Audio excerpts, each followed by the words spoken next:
Hey guys, this is Abid Khan और आज मैं लेकर आया हूँ एक और जबरदस्त गवर्नमेंट जॉब आपके लिए जो कि निकल के आ रहा है एनआईसीएल एओ रिक्रूटमेंट 2024 की तरफ से।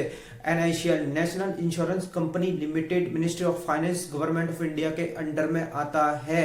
जो कि एनआईसीएल में जो पोस्ट निकली है वो वेरियस पोस्ट निकली है, लेकिन आज हम जो बात करने वाले हैं वो एओ की पोस्ट की बात करने वाले हैं। एओ मतलब एडमिनिस्ट्रेटिव ऑफिसर की पोस्ट पर वैकेंसी निकली है। आज हम उस पोस्ट के बारे में बात करेंगे।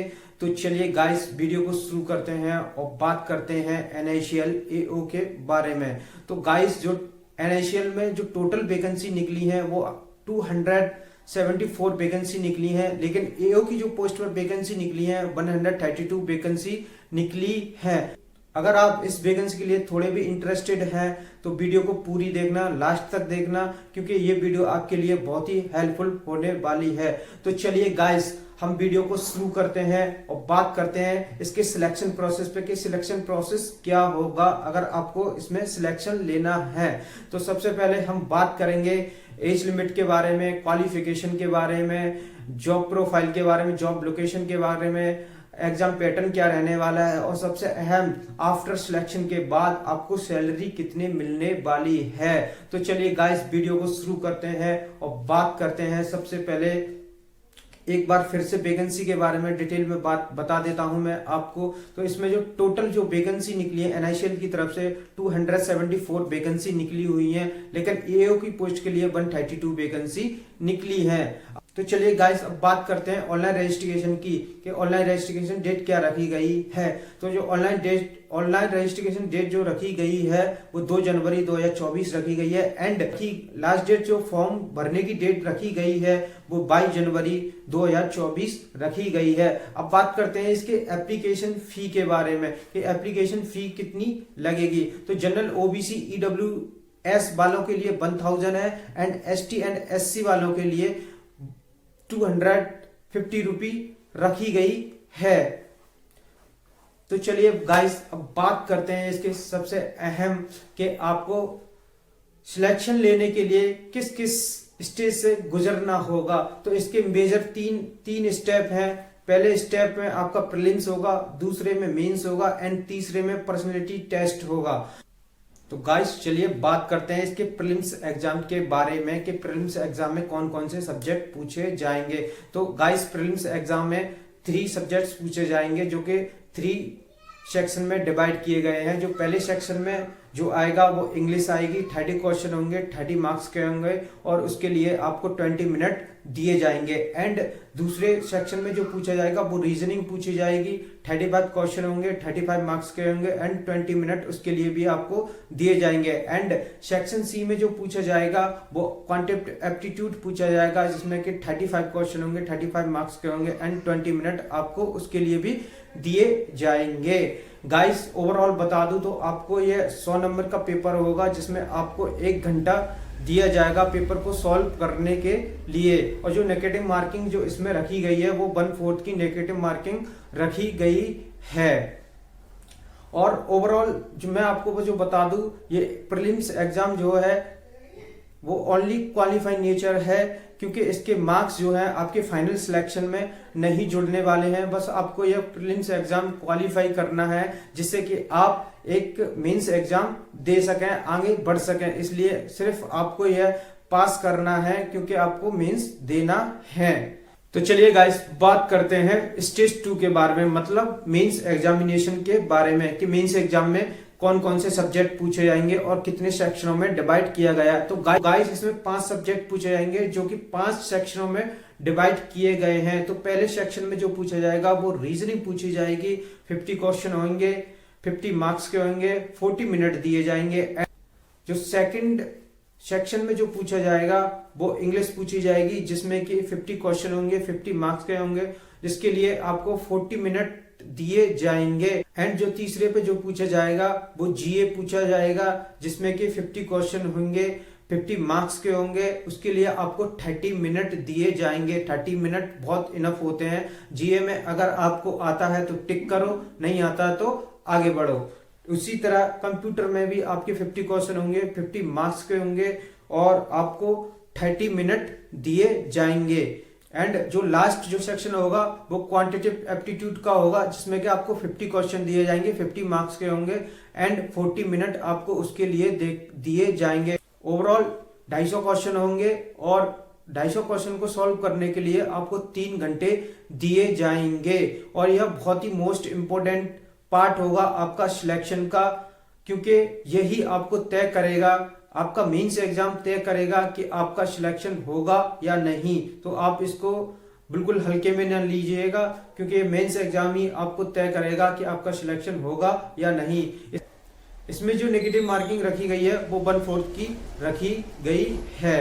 गाइस, अगर आप मेंस एग्जाम क्लियर कर लेते हो तो आपको पर्सनैलिटी टेस्ट के लिए बुलाया जाएगा।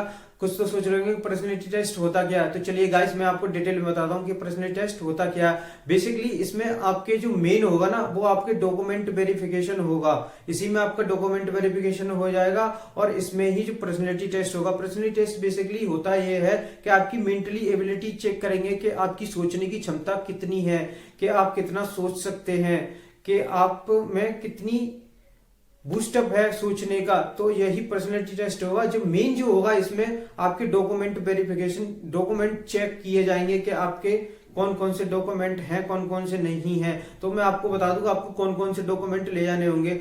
10th और 12th की आपकी जो मार्कशीट होती हैं वो ले आनी पड़ेंगी, डिग्री ले जानी पड़ेगी, कास्ट सर्टिफिकेट होता है वो ले जाना पड़ेगा आपको, 4 फोटो ले जाने पड़ेंगे आपको एंड आपका एक ओरिजिनल आईडी ले जानी पड़ेगी। और कुछ ज्यादा होने वाला नहीं है इसमें।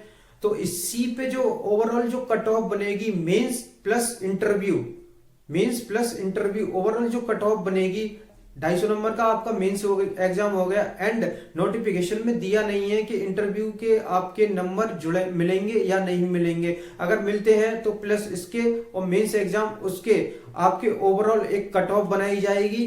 उसमें से आपका जिसका सिलेक्शन होगा उनको सिलेक्ट कर दिया जाएगा और जिनका नहीं होगा उनको बाहर कर दिया जाएगा। तो ओवरऑल जो कट ऑफ बनेगी वो इन्हीं 2 एग्जाम पर बनेगी। तो चलिए गाइस बात करते हैं एलिजिबिलिटी क्राइटेरिया पर। सबसे पहले एलिजिबिलिटी क्राइटेरिया में बात करेंगे एज लिमिट के बारे में कि एज लिमिट क्या रखी गई है। जो एज लिमिट मिनिमम जो रखी गई है यूआर वालों के लिए 21 रखी गई है एंड जो मैक्सिमम रखी गई है वो 30 ईयर रखी गई है as per calculate 1 December 2023। And अब बात कर लेते हैं एजुकेशन क्वालिफिकेशन के बारे में कि एजुकेशन क्वालिफिकेशन क्या मांगी गई है। अगर आपने किसी भी स्ट्रीम से बैचलर डिग्री पास की है तो आप इस फॉर्म के लिए एलिजिबल हैं, आप इस फॉर्म को डाल सकते हैं। बट एक कंडीशन है इसमें, अगर ओबीसी जनरल ईडब्ल्यूएस वालों ने ग्रेजुएशन में 60% मार्क्स प्राप्त किए हैं तो आप इस फॉर्म को डाल सकते हैं।